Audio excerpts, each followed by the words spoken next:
Bismillahirrahmanirrahim. Assalamualaikum warahmatullahi wabarakatuh. Innal hamdalillah nahmaduhu wa nasta'inuhu wa nastaghfiruh wa natubu ilayhi wa na'udzu billahi min shururi anfusina wa sayyiati a'malina. May yahdihillahu fala mudilla lahu wa may yudlil fala hadiya lahu. Wa ashhadu an la ilaha illallah wa ashhadu anna Muhammadan 'abduhu wa rasuluh. يا أيها الذين آمنوا اتقوا الله حق تقاته ولا تموتن إلا وأنتم مسلمون أما بعد فإن أصدق الحديث كتاب الله وخير الهدي هدي محمد صلى الله عليه وسلم وشر الأمور محدثاتها وكل محدثة بدعة وكل بدعة ضلالة وكل ضلالة في النار. معاشر الإخوة رحمني الله وإياكم ajma'in. Puji syukur kita panjatkan kehadirat Allah Jalla Jalaluh atas segala limpahan nikmat yang aruniakan kepada kita, dan salawat serta salam semoga senantiasa tercurah untuk Nabi kita yang mulia, yaitu Nabi Muhammad sallallahu alaihi wasallam. Allahumma salli wa sallim wa barik ala nabiyyina Muhammadin wa ala alihi wa ashabihi wa man tabi'ahum bi ihsan ila yaumiddin. Para ikhwah yang dirahmati oleh Allah Subhanahu wa taala, pada kajian kali ini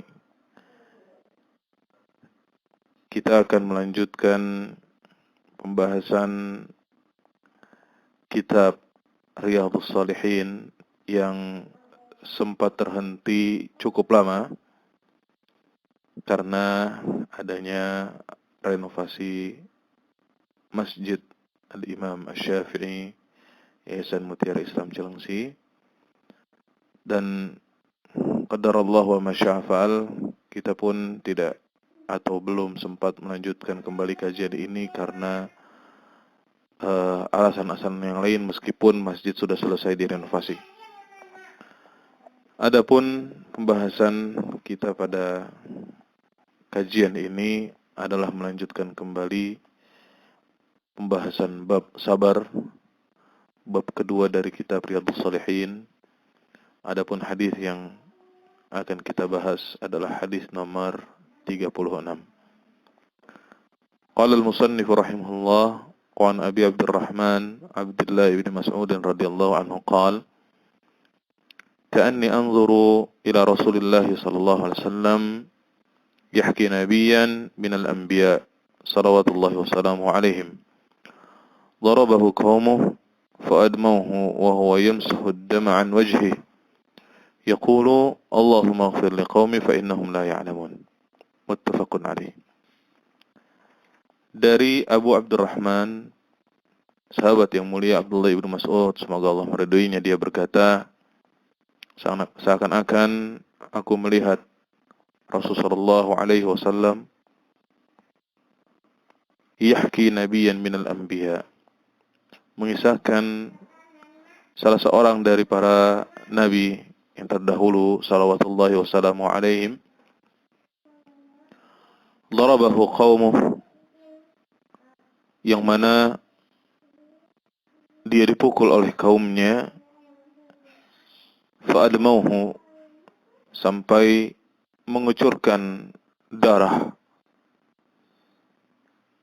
wa huwa yamsahu ad-dama an wajhihi, lalu nabi tersebut mengusap darah yang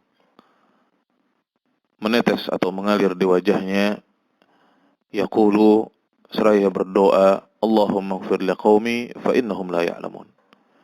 Ya Allah, berikanlah ampunan kepada kaumku, ya Allah ampunilah kaumku, fa innahum la ya'lamun, karena sesungguhnya mereka tidak mengerti. Hadis ini muttafaqun alaihi, diriwayatkan oleh Al-Bukhari dan juga Muslim dalam sahih keduanya. Hadis ini adalah hadis yang menceritakan tentang nabi-nabi yang disakiti oleh kaumnya ketika mereka berdakwah kepada kaumnya tersebut, di mana nabi kita yang mulia Muhammad sallallahu alaihi wasallam yahki nabiyan, menceritakan seorang nabi, menyebutkan sifat-sifat seorang nabi. Dan ada sebagian ulama yang mengatakan yang disifati itu adalah Nabi Muhammad SAW, tapi pendapat ini masih perlu ditinjau kembali. Pada intinya adalah Nabi yang mulia Muhammad SAW menceritakan tentang kondisi para nabi salawatullah wassalamuhu alaihim, yang mana para nabi dan rasul adalah orang-orang yang dipilih Allah Subhanahu wa taala untuk membawa risalah. Kenabian dan kerasulan itu bukanlah sesuatu yang bisa diraih dengan suatu usaha atau dengan suatu amalan. Tetapi kenabian dan kerasulan itu adalah pilihan Allah Subhanahu wa taala. Dan sesungguhnya Allah lah yang telah memilih nabi-nabinya serta rasul-rasulnya. Sebagaimana Allah Ta'ala berfirman di surat Al-An'am ayat 124, Allahu a'lamu haitsu yaj'alu risalatah. Allah Maha mengetahui, ya, tentang siapa orang-orang yang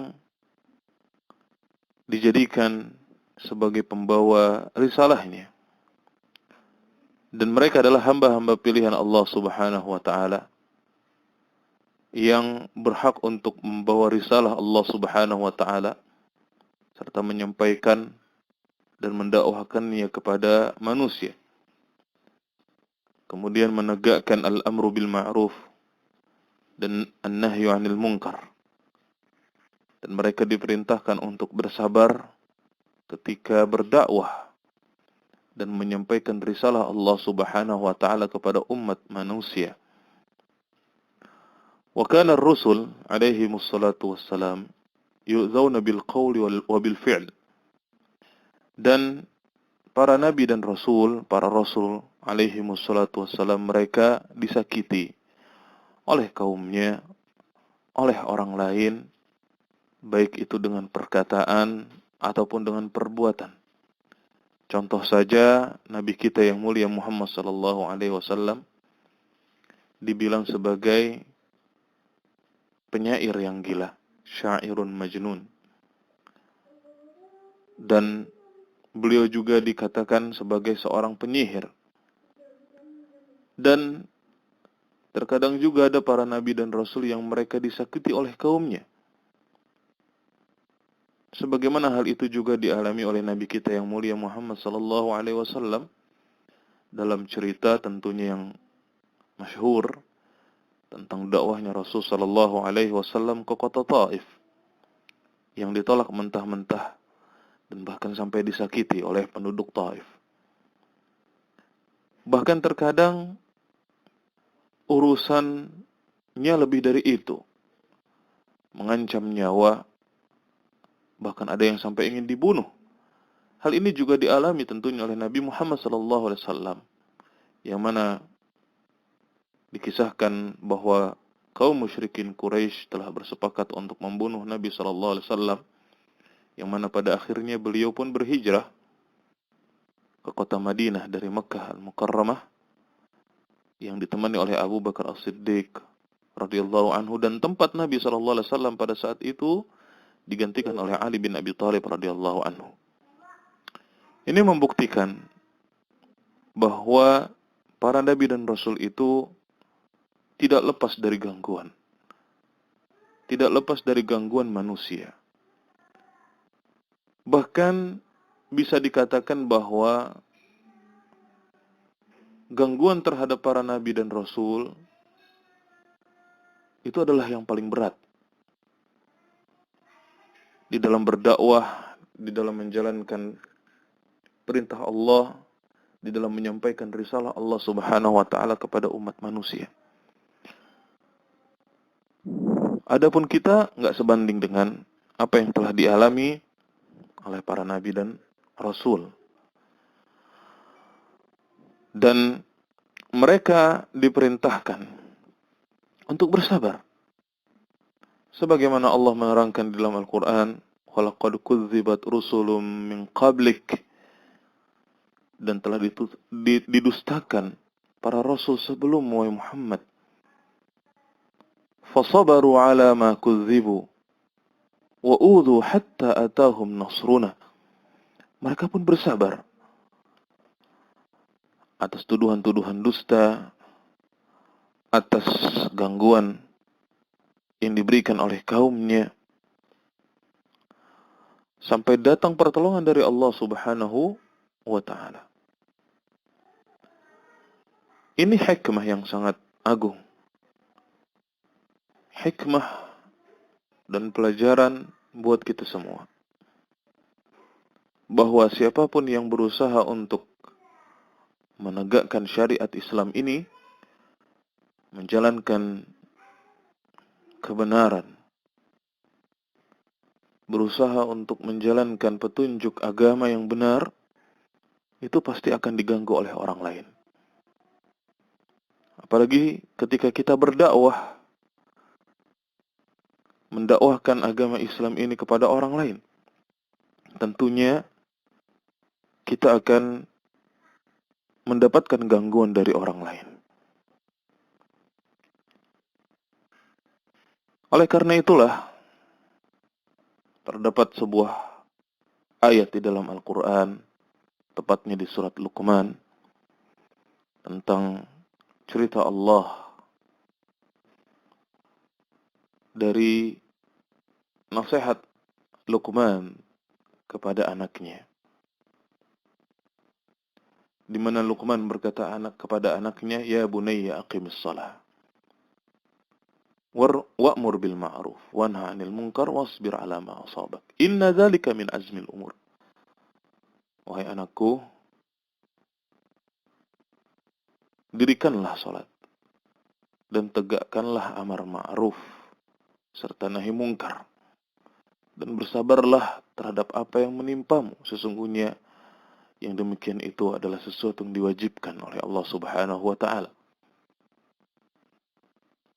Apa kata para ulama, terutama ahli tafsir, tentang ayat ini? Di antaranya Al-Imam Ibnu Katsir mengatakan, dari ayat ini kita mendapatkan pelajaran bahwa annal amira bil ma'ruf wan nahi 'anil munkar la budda ayyanaluhu minan nasi adha. Orang yang menegakkan amar ma'ruf dan nahi munkar, orang yang berdakwah di jalan Allah Subhanahu wa Ta'ala, itu pasti akan diganggu dan disakiti oleh orang lain. Maka bersabarlah. Bersabarlah ketika kita menjalankan agama Islam yang hak. Bersabarlah ketika kita berpegang teguh kepada sunnah Rasul sallallahu alaihi wasallam. Bersabarlah ketika kita berdakwah di jalan Allah Subhanahu wa Ta'ala. Hadis ini memberikan kita pelajaran yang sangat berharga. Di antaranya yang pertama, bahwa kesabaran para nabi. Hadis ini mengajarkan kepada kita tentang kesabaran para nabi dan rasul. Begitu kuatnya kesabaran mereka. Dan mereka mampu untuk menahan gangguan serta menahan rasa sakit ketika berdakwah di jalan Allah Subhanahu wa Ta'ala. Ini adalah akhlak yang baik, yang patut kita contoh ikhwah sekalian yang dirahmati Allah. Senantiasa bersabar seperti kesabaran para nabi. Senantiasa berusaha untuk menahan diri dari gangguan dan rasa sakit, terutama ketika kita berdakwah di jalan Allah Subhanahu wa Ta'ala. Ketika kita menyampaikan agama Allah yang hak ini kepada orang lain, ketika kita mengajarkan mereka untuk beragama yang benar, ketika kita mengajarkan mereka Al-Quran, mengajarkan hadis, maka kita harus bersabar. Ini adalah pelajaran yang sangat penting buat kita semua di dalam menegakkan amar ma'ruf serta nahi mungkar. Kemudian di antara faidah dari hadis ini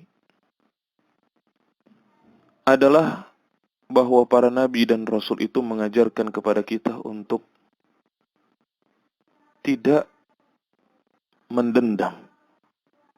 Sebagaimana disebutkan dalam hadis bahwa Rasulullah SAW itu tidak pernah dendam kepada orang lain.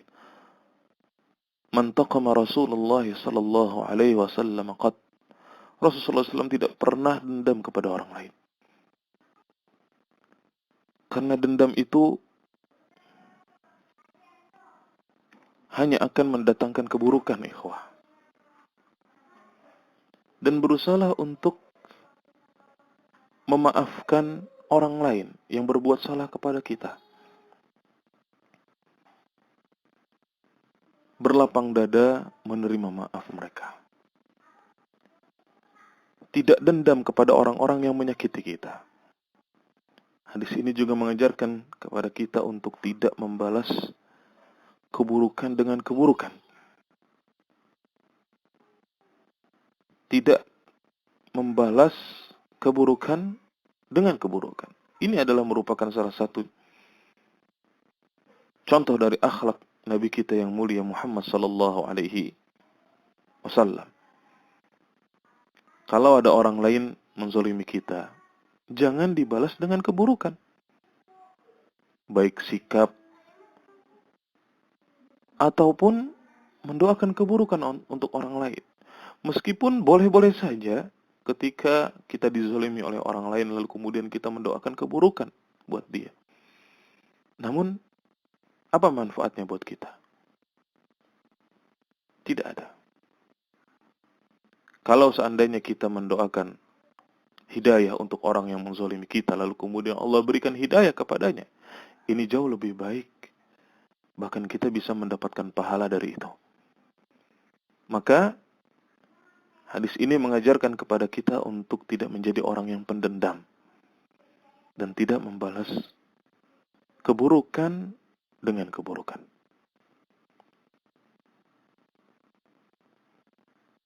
Kemudian di antara faidah